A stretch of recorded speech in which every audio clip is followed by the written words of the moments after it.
Magluluto tayo ng low-carb loaf bread version 5.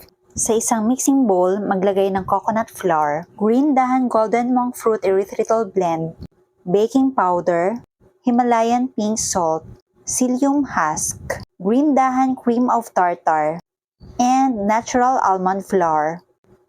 At haluin ng maigi. Ang list of ingredients ay ilalagay ko sa last part ng video na ito. Ngayon, maglalagay tayo ng eggs.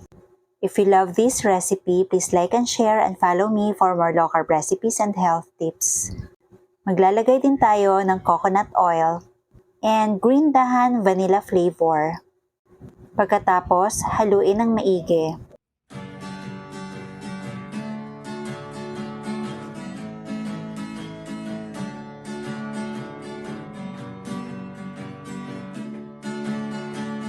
Then, gradually add hot water.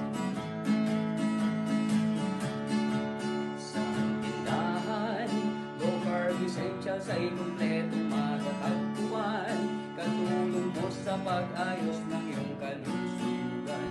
At ngayon, prepare na natin yung molder. Nag-spray lang ako ng coconut oil at saka ilagay ang parchment paper. Ngayon, dahan-dahan ilagay yung dough. Then, bake at 200 degrees Celsius for about 40 to 50 minutes. Depende po sa oven na gamit nyo. Pwede po maglagay ng egg wash dito pero hindi na po ako naglagay para pinasimple po itong procedure. Ito na ang ating low-carb loaf bread version 5. Marami kang pagpipilian sa Jetter's Tindahan.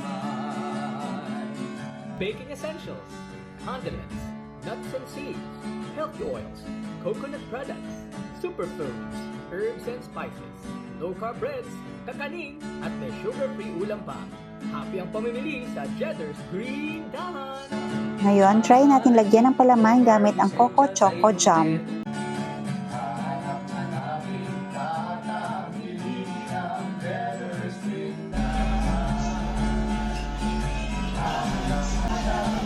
Ang sarap talaga, promise.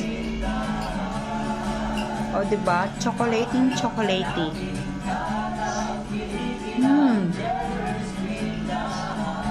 Sobrang sarap.